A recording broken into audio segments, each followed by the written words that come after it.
시집에서는 이제 그 여자를 가리켜 세댁이라 그럽니다. 세댁. 사람은 똑같습니다. 근데 세대이라고 말하는 이유는 새로운 식구로 들어와서 이제 새로운 삶이 전개되기 때문에 세댁이라고 합니다. 옷도 갈아입습니다. 말도 다르게 합니다. 생활 습관도 변합니다. 음식 맛도 바뀝니다. 옛날 혼자 있을 때야 뭐 먹고 싶은 대로 먹고 일어나고 싶으면 일어나고 그냥 혼자 다 하는 거예요. 그런데 결혼하면 이제 남편이 있고 또 식구들이 있고 시동생들이 있고 삶의 주변이 바뀌니까 이제 새로운 삶을 살려고 마음먹는 겁니다. 그런데 세댁이라고 말은 했는데 옛날 습관 그대로 구댁처럼 그냥 자기 알아서 다 해버리면 옆에 사람이 있든지 없든지 자기 스타일대로 그냥 살면 그 문제가 돼요. 또 며칠 동안은 괜찮은 것 같은데 한 일주일 지나고 한 달쯤 지나니까 본색이 드러나서 자기 하고 싶은 대로 다 해버리면 그때부터 이제 문제가 생겨요. 세댁 노릇하는 게 쉬운 게 아닙니다. 몸가짐도 말도 행동도 조금 달라서 자기 입맛을 바꾸고 아기가 생기면 그때는 더 많이 바뀌어지게 되고 그리고 쓴맛 단맛 보면서 뭔가 이게 삶이로구나 하는 생각을 하게 돼요. 사람들은 새라는 말을 좋아합니다. 새. 차도 새차, 집도 새집, 음식도 남이 먹다 남은 거 그거 먹으려고 그러지 않고 새 것으로 차려달라고 그럽니다. 근데 이 새로워진다고 하는 것은 그렇게 간단한 게 아닙니다. 변하려고 애를 썼는데도 속에서 지금까지 살아왔던 삶의 방식, 생각했던 그런 사고방식이 안 바뀌고 그냥 나는 원래 이런 사람이에요 라고 자기 고집을 하면 그때는 문제가 많이 생겨요.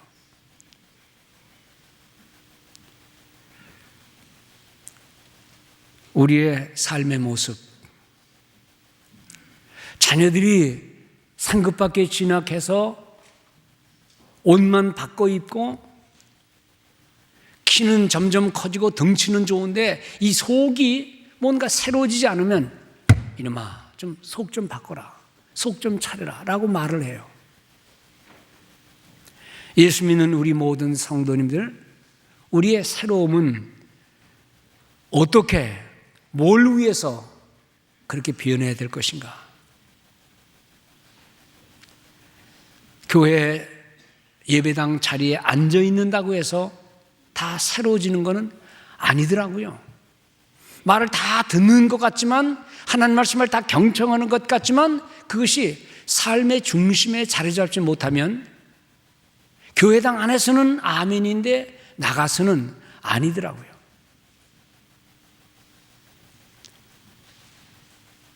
삶이 변하고 세상이 바뀌고 해도 내 중심 속에서 변하지 않는 그 어떤 것, 그것을 좀 어려운 말로 인생 철학이라 그래도 되고 삶의 중심이라 그래도 되고 그런 그 뭔가를 우리 성도들이 예수 믿으면서 획득해서 어차피 세상은 변하는 겁니다. 어차피 인생은 늙어갑니다. 사업 평생 동안 성공하는 사람 없어요. 높은 지위 평생 갖는 사람 없어요. 다 늙어가면서 변화되는데 그 변화 속에서도 변치 않는 예수 그리스도, 믿는 신앙, 따스한 사랑, 그리고 선한 행동, 그것을 위해서 조금씩 변화하면서 믿음의 길을 걷는 우리 모든 성도 되시기를 주의 이름으로 축원드립니다. 아마 여러분들 가운데 예수 믿기 전에 또는 내가 집사 시절에 또는 처음 예수 믿을 때 아이고 내가 이 자리에 와 있어요? 지금 여러분들 골프장에 가 있을 분들이 얼마나 많을까요?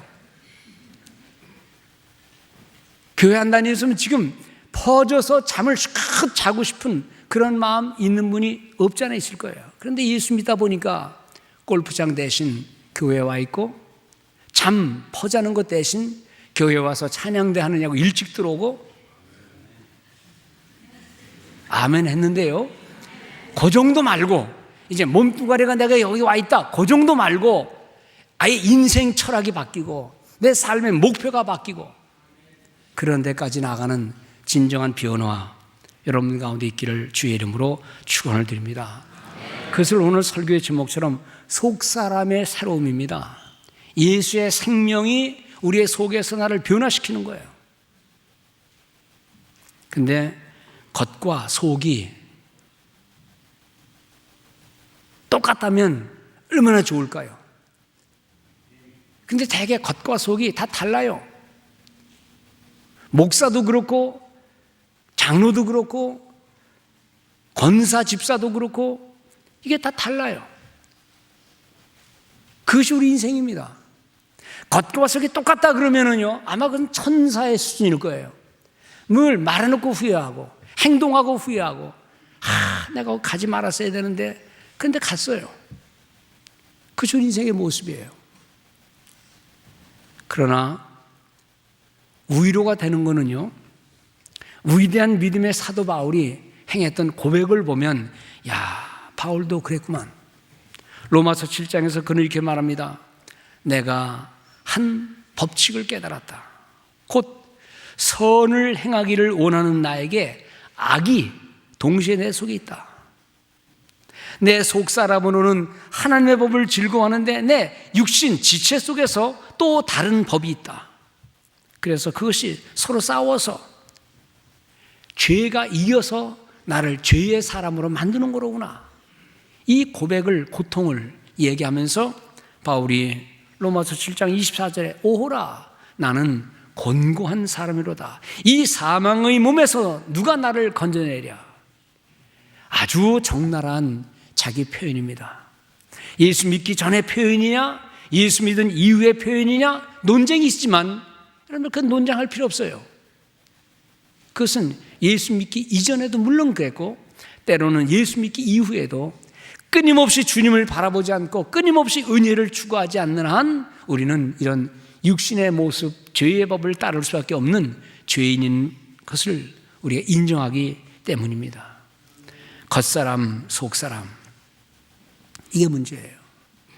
오늘 본문에서는 이 겉사람, 속사람 중에서 우리 겉만 변하지 말고 속도 변합시다 라는 그 말씀이에요. 그것은 예수의 생명, 예수의 삶, Life of Jesus, 예수의 삶, 예수의 생명, 그건 새롭게 하는 영이거든요. 살리는 영이거든요. 그것을 따르는 삶을 우리에게 요청하고 있는 거예요. 그러므로 오늘 바울이 누가 우리를 그리스도의 사랑에서 끊으리요? 환난이나 곤고나 박해나 기근이나 적신이나 위험이나 칼이랴. 그 어떤 것도 어떤 피조물도 우리를 우리 주 그리스도 예수의 안에 있는 하나님의 사랑에서 끊을 수 없다. 이 믿음을 갖고 소유하되 이것을 누리는 성도들 되시기 바랍니다. 오늘 본문의 내용은 한마디로 말하면 신앙은 겉이 아닌 속의 문제라는 겁니다. 겉이야 별 볼 거 있습니까? 다 낡아지는 거 아닙니까? 시간 문제 아닙니까? 아무리 좋은 옷을 겉을 할지라도 일주일쯤 입다 보면 지루하다 그리고 아예 다른 거 바꿔 입어요. 아무리 맛있는 음식을 갖다 놔도 한 2번, 3번 먹으면 그때는 질려서 안 먹는다고 그래요.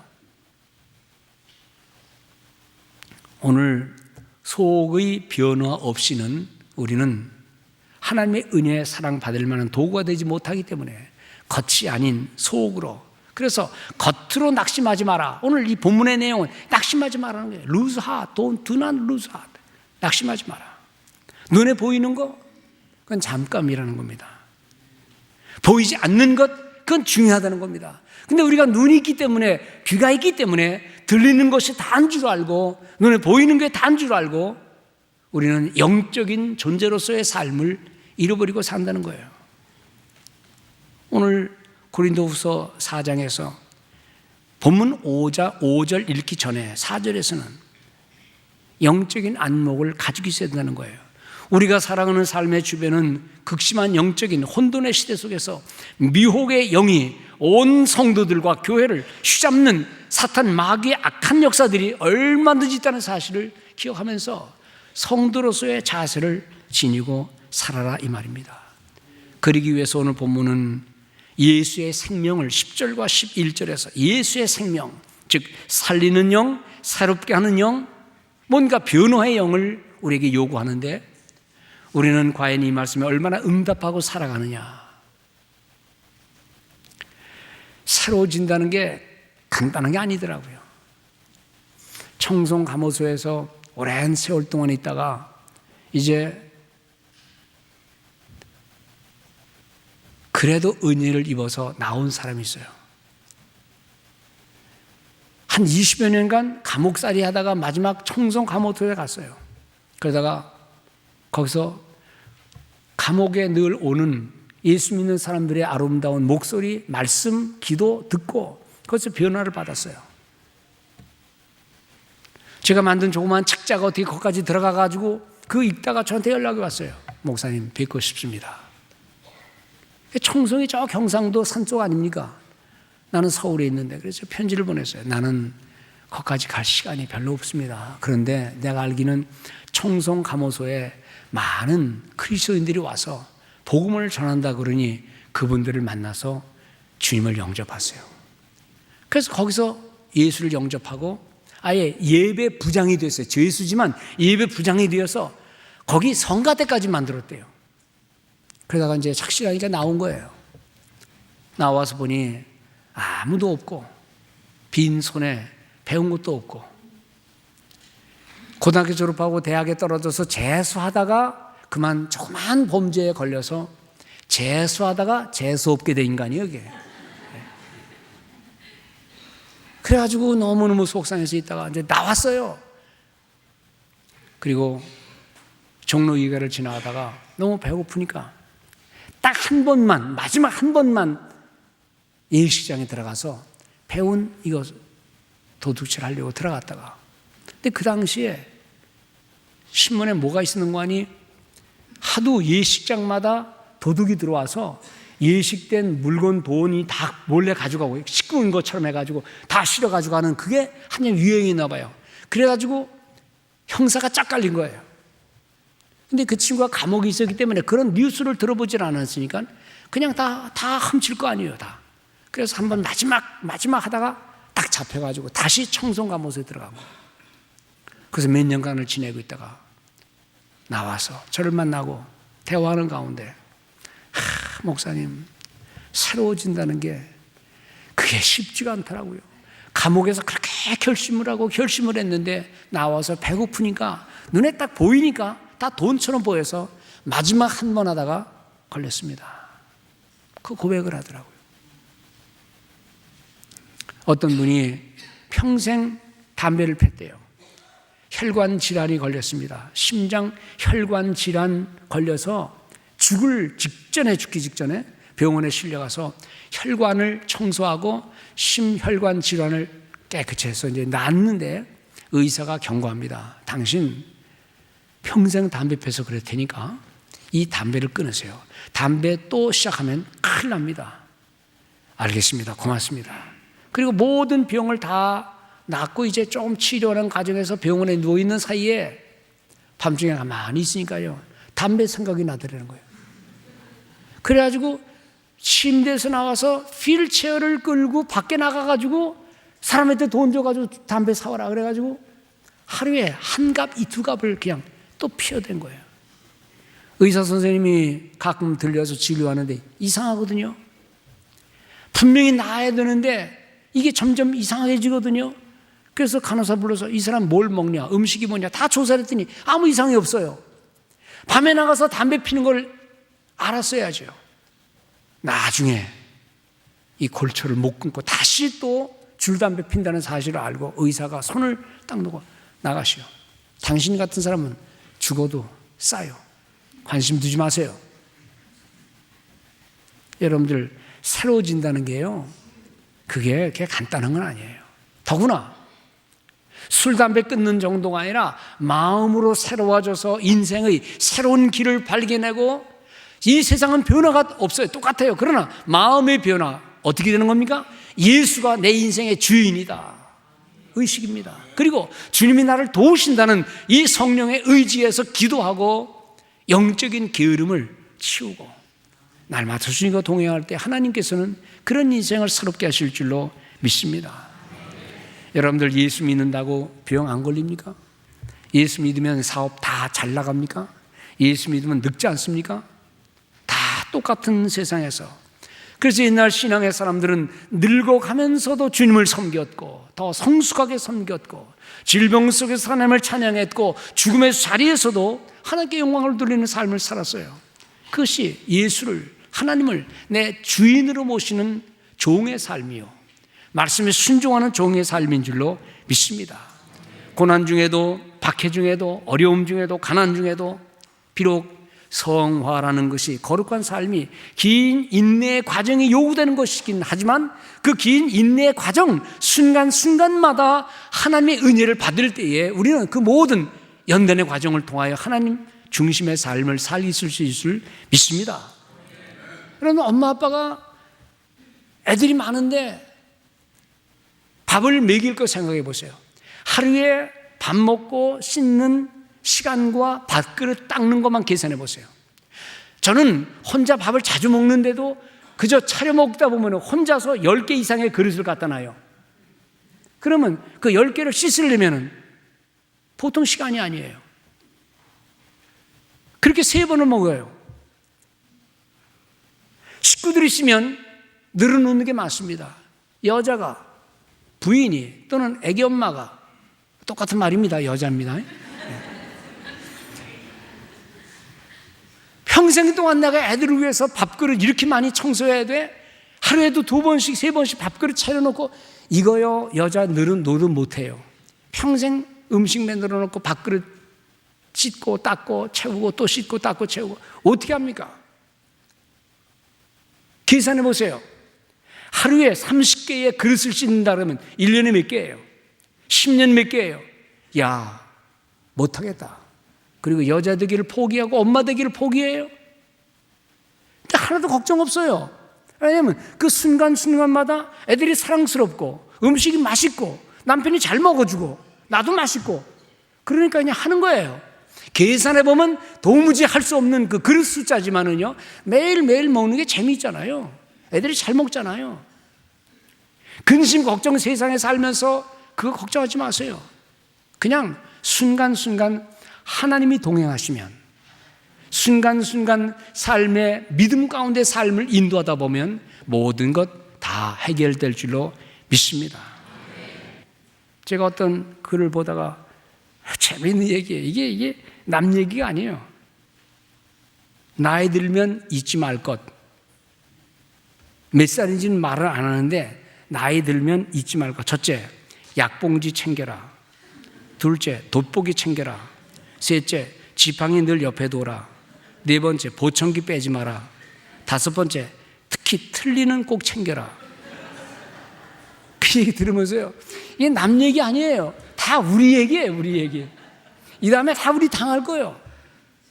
그런데요, 보청기 껴도 좋고 돋보기 봐도 좋고 지팡이 써야 되고 약봉지 챙긴다 할지라도 가장 중요한 건 뭐예요? 예수의 은혜입니다. 말씀 중심의 삶을 살고 어떤 순간에도 하나님이 나와 함께 하시고 주님은 내 인생의 주인이라는 사실, 내 인생을 주관해야 된다는 사실을 잊지 마시고 예수 중심의 삶을 사는 복 있는 성도 되시기 바랍니다. 4월달 되니까요, 이제 선거 끝났잖아요, 대한민국에. 근데 4월달 되니까 세월호 사건이 또 막 튀어나오는 거예요. 세월호 사건. 여러분들의 자녀나 손자, 손녀 중에 세월호 그 뱃속에 있었더라면 여러분들이 이렇게 있을 수 있어요? 그게 다 남 얘기처럼 들리니까 우리는 그냥 남 얘기처럼 들리지만은요, 내 자식이, 하나밖에 없는 자식이, 외동딸이, 외아들이 그 속에서 사라졌다 그러면 어떻게 살아요? 근데 세월호가 왜 무너졌어요? 왜 넘어졌어요? 아무리 바람이 불고 흔들거려도 이 배는 넘어지지 않아요. 왜요? 그 배 밑바닥 깊은 속에 배를 안 넘어가게 하는 물이 잔뜩 들어있어요. 평형수라고 그래요. 그걸 평형수. 근데 이 악덕업주가 그 물을 빼버린 거예요. 그리고 돈 되는 컨테이너를 실은 거예요. 배는 웬만한 바람 불어도 또 넘어져도 다시 복원이 돼요. 왜요? 그 속에 가장 중심 속에 평형수라는 물이 있으니까. 그런데 알고 보니까 물을 빼버린 거예요. 왜요? 딴 거를 돈 되는 걸 더 실으려고. 얼마나 분통 터지는 얘기입니까? 얼마나 속이 상하는 얘기입니까? 차라리 바람이 불고 지진 나고 해일 때문에 배가 무너졌다 그러면 그거는 그냥 어쩔 수 없이 받아들일 수 있어요. 그런데 물을 빼버린 악덕업주, 그걸 눈 감은 정부, 모르는 채 내버려둔 기관들, 그게 속이 상하는 거예요.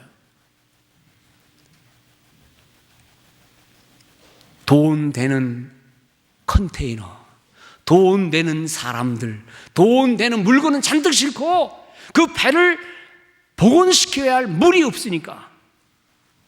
여러분들, 우리 인생도 그런 거 아니에요? 세상 흔들거리는 세상에서 내 중심 속에 그분만 계시면, 그 은혜만 있으면, 말씀만 있으면 살 수 있어요. 바람 안 부는 세상 어디 있고, 올해는 풍년이라 다 공짜입니다. 세금 안 내도 됩니다. 올해는 경기가 너무 좋아졌습니다. 그런 게 있습니까? 여러분들이 지난날 10년, 20년 생각해 보세요. 해마다 똑같은 얘기예요. 다 어렵다는 얘기예요. 그런데 무너지는 인생이 있고 그 어려운 중에도, 가난한 중에도 끄떡없이 사는 사람이 있어요.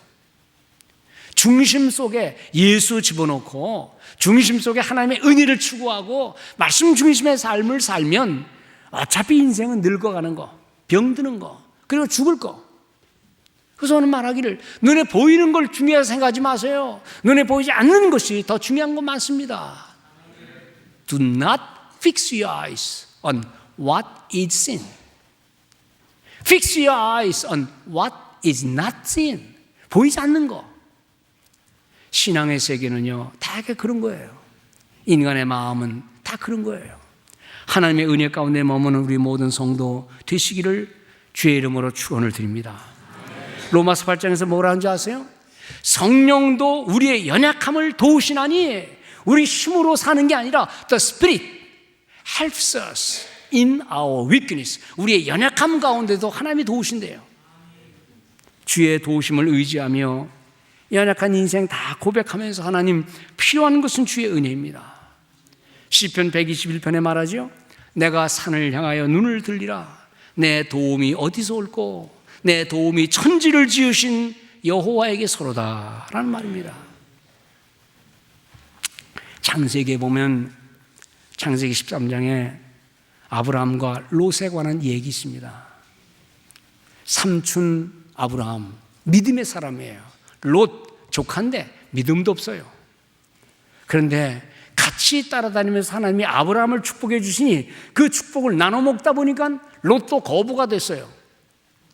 근데 알다시피 팔레스타인 지방은 그렇게 초원지대가 많지 않습니다. 물도 많지 않습니다. 근데 같이 이렇게 하다 보니까 아브라함의 재산도 많고 짐승들이 많다는 거죠. 재산 많다는 것은 롯도 많아요. 그러니까 아브라함이 생각할 때, 이거 문제겠구나. 또 종들이 싸워요. 니네 짐승들, 자기 짐승들 서로 좋은 데를 차지하려고. 그래서 아브라함이 하루는 불러서, 롯아, 안 되겠다. 너하고 나하고 무슨 감정이 있겠냐. 그런데 우리 종들이 서로 싸우다 보니 우리도 속이 상한다. 그러니 이제는 나누자. 그래서 서로 갈 길을 가자. 자, 네가 먼저 길을 택해라. 네가 좋은 걸 먼저 택하라. 그럼 난 반대로 갈게.